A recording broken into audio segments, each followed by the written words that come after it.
Κυρίες και κύριοι, καλησπέρα σας. Είμαι ο Απόστολος Μαγγηριάδης. Καλώς ήρθατε στον Επίλογο. Σήμερα φιλοξενούμαστε εδώ στη Βρετανική Πρεσβεία από τον καθηγητή Kevin Featherstone, τον άνθρωπο που ηγήθηκε του ελληνικού παρατηρητηρίου στο London School of Economics για παραπάνω από 2 δεκαετίες. Μιλήσαμε μαζί του για την ελληνική πολιτική τα τελευταία χρόνια, για το Brexit και το πώς αυτό επηρέασε την ήπια ισχύ της Βρετανίας, αλλά και για την κατάσταση των ευρωπαϊκών κοινωνιών, την ανισότητα και τον τρόπο με τον οποίο κάποια από τα σύγχρονα προβλήματα μπορεί να λυθούν. Νομίζω θα βρείτε πολύ ενδιαφέρουσα τη σημερινή συζήτηση. Professor Featherstone, thank you very much for being with her tonight. My great pleasure. Thank you for the invitation. Can you say a few words about how your relationship with Greece started? I guess I became fascinated by Greece today, that is, Greece in the present. So many of my compatriots started with Greek history and archaeology, etc. But I was a student in the 1970s and became fascinated by the fall of the junta, the transition to democracy, the rise of PASOK in the 1980s. And for me, this was a complex country with so many different dimensions. So it was history that captivated you? It was the Greece contemporary Greece that fascinated me. Mm-hmm. I've always thought that Greece was rather like a Russian doll. You take different parts and then you learn much more. And so many different layers of history, so many different layers. Mm-hmm. So I feel that I'm a lifelong student. I'm learning a little bit more. You have seen all the fluctuations over the last 30, 40 years, right? Yes. So where are we now? I think Greece is, after the crisis, in a more stable climate. And of course, by reference to the rest of Europe, Greece now stands out as a very stable system by comparison. But yes, Greece has been through different manifestations. One of the first examples of me being interested in Greece was coming to Syntagma and listening to Andreas Papandreou and then later Kostas Mitsotakis speaking in front of thousands and thousands of people with helicopters and TV cameras looking down. This was entrancing. We don't do that anymore. No. And I guess internationally, not only in Greece, we've kind of changed our definition of leadership. We want a leader. Some of the ideologies have been put behind us. Perhaps more populist aspects have been put behind us. And we're looking for leaders who do and deliver. And leaders who look authentic in some way. But don't you sense that back in the 70s and the 80s, the period that you had started following closely our country, things were more political, the political class was much more controversial? Absolutely. A good friend of mine, Mark Mazar, made a comment that when he arrived in Greece in the early 1980s, more or less in the same period, Mark Mazar came as a historian and discovered that every Greek was a historian. And I can sympathize with that because I recall almost every Greek telling me about history, but also, of course, the difficult transitions from the Civil War, from the junta, and the legacies of division and legacies of identity, them and us. And of course, Andreas Papandreou would remind people, you know what the right means, etc. During the crisis, were you worried about the resilience of the Greek institutions? No, I was not. And I remember saying this at a talk at Harvard where people were raising these questions. And I said, no, the basic institutions remain very strong. And it's a very different situation, for example, from the 1960s and the rise of the junta, or it's very different from anti-democratic forces in Latin America. No comparison with Central Europe today. So I think Greece proved itself during the crisis to be a resilient system and a commitment of people to this particular path. modernization. And do you also attribute the resilience to some social institutions like the family, the fact that the society has some characteristics that are mostly common in Southern Europe but not in the center of Europe? Yes, I think it gives us stability in terms of who we are and what we want. And it gives us stability in terms of a sense of identity. I think Greece had been through, of course, very difficult events in the 60s and the 70s.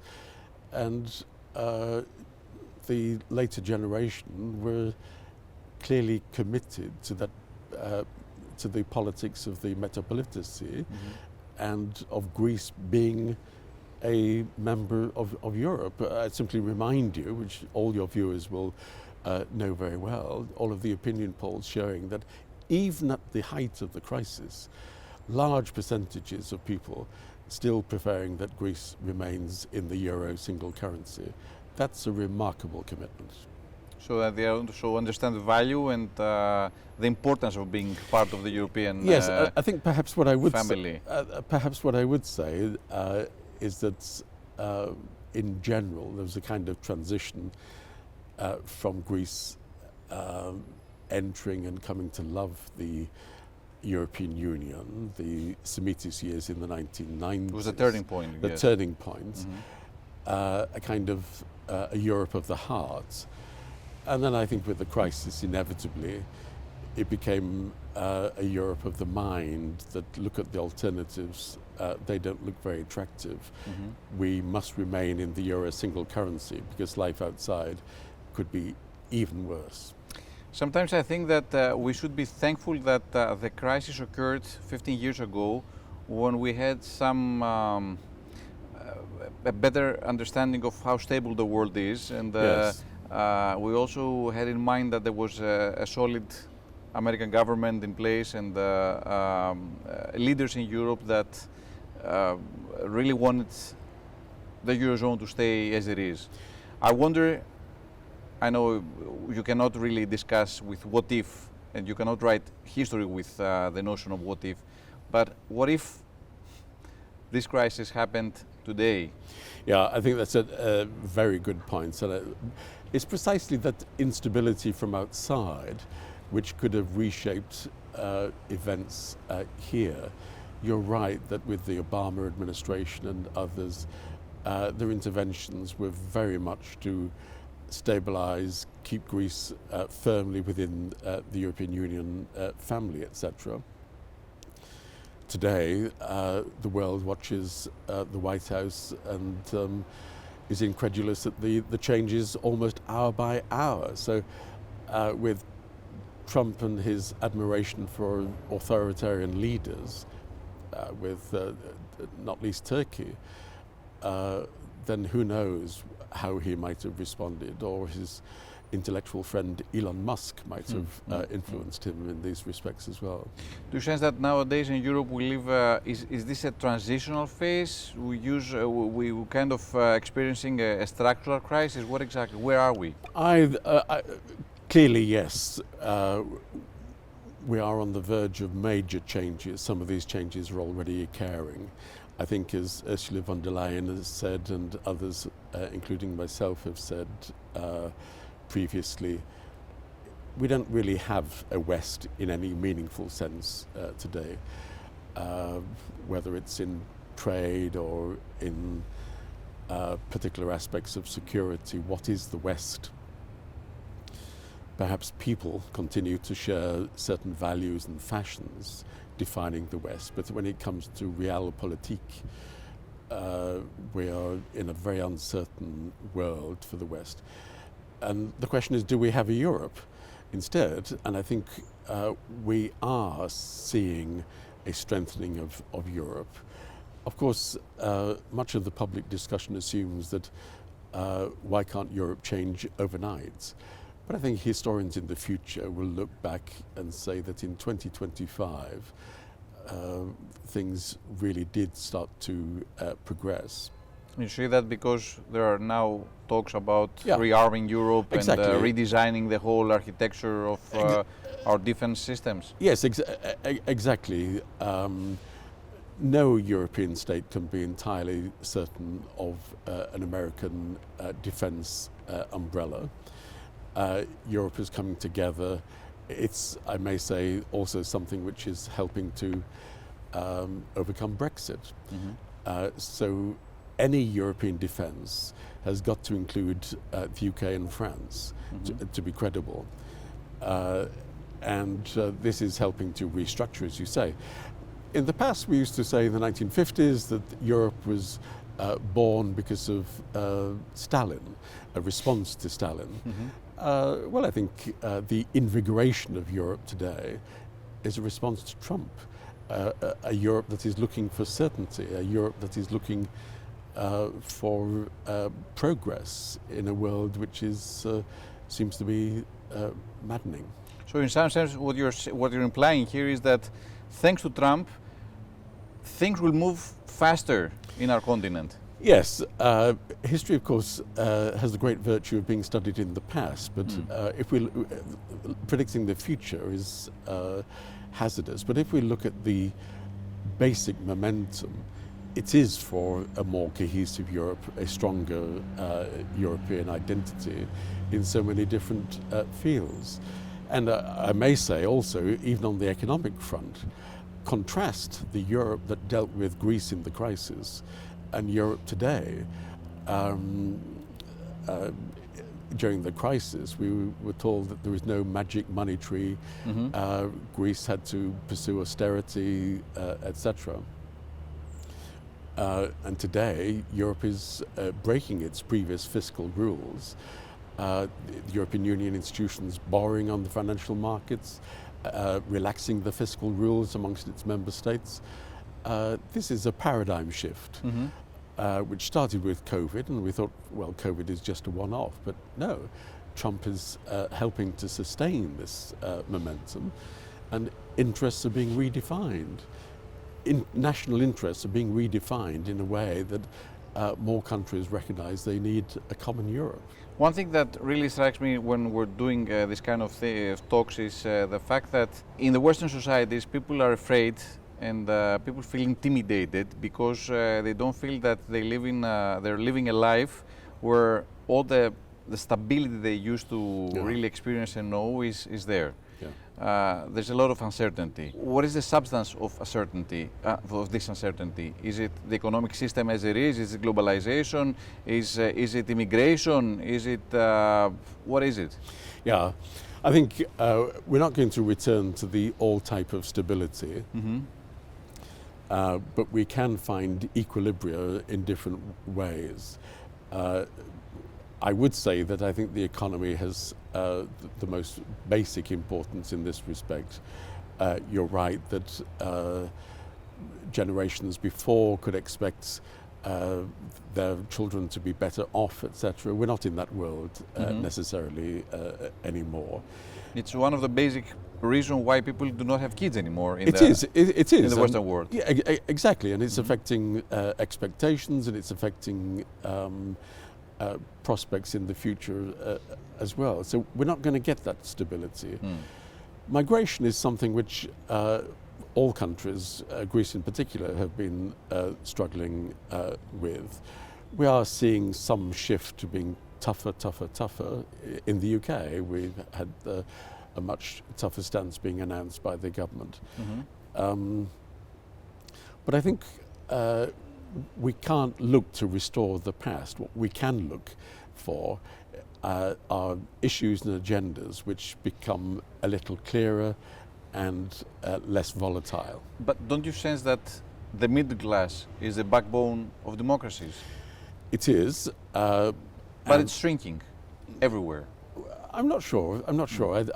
I think expectations are expanding in terms of what people want for their families. And I think also what is expanding is a kind of expectation of government. We want government to deliver all style ideologies, the ideologies that might have one crowd in Syntagma on a Thursday night and another on the Friday night before the election. That's gone. It's what the voter wants. And I think we can see it today in the sense of the number of voters who, okay, since the crisis, but even before the crisis, started to be more volatile in their voting habits. Who would have imagined that families that were of the right and the left for generations would consider voting the other way across the divide? Yeah. And we're finding this internationally as well. So potentially in a new world dominated by questions of identity. And the identity that offers perhaps the greatest prospects for economic progress is an identity that is inclusive, tolerant, and increasingly technocratic. In this new world that you were just describing, what is the role of Britain? I think Britain has had a major Trump shock. So to put it in context, of course, since the 1940s, successive British governments have assumed that we had a special relationship and we had trust with Washington. Trump is making that extremely uncertain. So we have debates in London about whether our intelligence services should share our security knowledge with Washington, for example, on Russia. Imagine the British Secret Service wondering whether the CIA is a reliable partner when it comes to information about Putin and his regime. So Trump is a shock. We're also in the shock with Brexit, which is a relatively unique event. I think now we're beginning to come to terms with it. It's rather like, this is going to be an exaggeration, but any system, Greece and others that have been through traumatic events, gets to a point where it can start to look back and take a cooler, more dispassionate view. And I think we're in that situation now with Brexit. And what about the effect of Brexit into Britain's soft power? Yes, I think this has been significant and negative. We think, of course, with countries like Greece, we have attracted many students to our universities. To give one example, half of my friends during the 90s were studying in the UK. Yes, and when I've been to Greece over many years, meeting people for the first time, often they will say, "Hello, I studied at University X or Y in England." Yeah. They remember football teams, or they remember pop music from that particular. There was a strong connection. I mean, a strong connection. Our generation. Now, I think the Brexit impact is very different across universities in the UK. So I think of my own university, Oxford, Cambridge, Imperial. I think the effect of Brexit is modest. The demand of students to come and study is very, very high.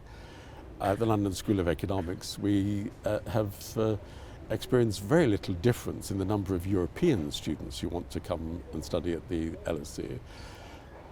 But they are atypical universities, so the majority of British universities are in major financial difficulty. It was estimated recently that about a quarter of British universities are on the edge of bankruptcy.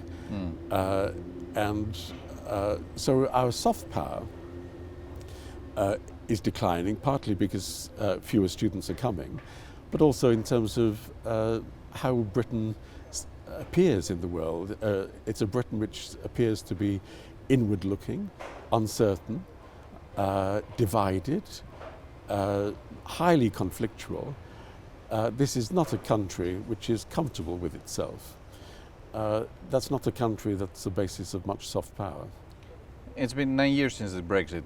We could say that there are clear reasons why Brexit happened. Was it immigration? Was it were there economic reasons? Yes, I think both of those. I would put immigration first. This idea of taking back control. So there was a sense that the British identity had been Yes, transformed? was being threatened. Threatened. So many immigrants were coming. We look at the small boats in the channel coming. Britain was being overwhelmed. So immigration was one. Economics, it was an anti-globalization feeling as well. And in many parts of post-industrial Britain, they had not experienced the benefits of economic growth for many years. Unemployment was stable and high and affected many families. And will this trend be reversed, you think? No, I think today we still have a country which geographically, in economic terms, is very unequal. Still the problems of post-industrial Britain. But I think increasingly there's the realization that the factors affecting this have got nothing to do with the European Union. And we're looking again. There are significant majorities in opinion polls which say that Brexit was a mistake. Even a recent opinion poll showing that something just under 50% of those who voted for Nigel Farage and the Reform Party believe that Brexit was a mistake. If the referendum were to take place today, do you think you would expect different results? Probably not certainly, because of course opinion polls today show a small majority in favour of rejoining, but that kind of opinion has got to be tested in the heat of a campaign, a referendum campaign, and I'm not sure how resilient that majority would be. But do I think in the next 10 years we will have a progress, step by step, of the UK becoming closer and closer to the European Union? Yes, the current government has obviously signed a new trade agreement, but this agreement also envisages British universities rejoining the Erasmus scheme. It envisages a youth mobility scheme. And I think this is the first stage, really. Many of those who voted for Brexit were elderly. In 10 years' time, the electorate will have a different demographic. You mentioned inequality, and I sense for the Western societies it's probably the number one issue, the number one problem. Yes. And I wonder whether you find that there is a political force inside Europe that could address the issue in the more interesting way, so that we have some kind of positive outcomes for our societies in the next few decades. I think each of our economies are in a very difficult conundrum, a puzzle, in that all style welfare policies are in demand because of the changing demography. We're getting older, more people needing the support of a welfare program. But at the same time, governments across Europe are struggling to increase taxation. So we have high expectations for welfare and an increasing inability to pay for it. And this worsens the situation, a situation in which some feel socially and economically excluded. So in a world in which we're expecting governments to deliver, their hands are tied. People don't want to pay for increased taxation, but we do expect better hospitals, better schools, and better support for those in social need. So I think we could draw a contrast between a Europe in the 2020s and a Europe in the 1950s. These are two very different paradigms. In the 1950s, we were all building a welfare state with an expectation that governments would expand. Today, we're in a world in which the ability of governments to meet expectations is highly restricted. Just because we started our discussion with Greece, and you've been following the political system all those years, how do you evaluate Greece's reforms and Greece's state reform? The fact that now through technology we can have some kind of better services to the Yes, people. yes. You think that we're reaching a point where you can say that society and in general the public can get better feedback for what they're receiving as service? Yes, gradually, step by step. You're right, of course, that technology is on the side of overcoming politics of the past, clientelism and risvetti and such like. Technology helps, but shifting voting patterns help as well. The willingness of voters to cross the political divide for a party that seems to be more likely to deliver. So attitudes help. Reforms, yes, of course, reforms during and since the crisis have been very significant, but as I'm sure many of your viewers would ask the question, Greece has a government with an overwhelming majority, with a very divided opposition. Historically, this must be the time to be more ambitious in terms of reform. Right. These circumstances are unlikely to recur. We can all speculate on what might happen after the election. It's not obvious to me that a complex coalition government would somehow have a greater capacity to reform the country than a single party with a large majority. Point taken. Finally, and concluding our discussion, you have concluded more than 2 decades at the helm of the Hellenic Observatory of the London School of Economics. I would like you to somehow, give me an evaluation of what you have experienced those 2 decades and how much you have seen Greece evolving during this time, and how do you see the observatory's future?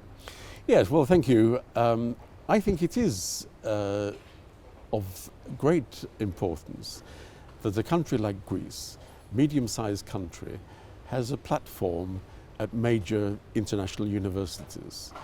And in London at the Hellenic Observatory, we've been able to host practically every Prime Minister from Greece, finance ministers, governors of the Bank of Greece, many other important figures. It provides a platform. During COVID, our events went online and we were attracting visitors to our events on Greece from places like Bangladesh and Mexico. I imagine the Greek diaspora in Bangladesh could travel in the same taxi, but they were watching events online from the LSE. So I think we have an importance, but also that's the public aspect. The academic aspect is that we've been able to be something of a hub for young researchers. So we have conferences for PhD students, young researchers, who are working on Greece and Cyprus. And again, we've attracted young researchers from Japan, from South America, as well as the more obvious countries like Australia and the United States, coming together to talk about their research on Greece and building networks amongst young researchers. So I do think it's tremendously important that Greece has platforms which are seen to be independent platforms in highly regarded international universities. And I would also say that the value of this has been recognized by many of our alumni and supporters in Greece. That I could never have imagined the number of supporters and the amount of support that we have received from Greece. So I think we must be doing something right, that there is a compatibility of interests here. For the future, we're an observatory that always looks at the present. Other universities look at the history and the arts. And of course, the more Greece finds its place in an evolving Europe, the more there is an international interest in doing so. I would say, if I made one last point, which I think underlines everything. I think Greece, to me, asks all of the important questions about Europe. Greece helps to identify Europe, our European identity. It helps to identify the purpose of Europe. It raises questions about the capability of what Europe can deliver, what kind of support Europe can offer countries when they're facing various challenges, and what kind of commonality we have in terms of whether there's questions like migration or other issues as well. So to me, the questions about Europe, what is Europe, where is Europe, who are European, actually all stem from a consideration of Greece, not only in history, but Greece today. Mm-hmm. Professor Featherstone, thank you very much for being tonight with us. My great pleasure, thank you. And good luck with all the next chapter in your life. Thank you.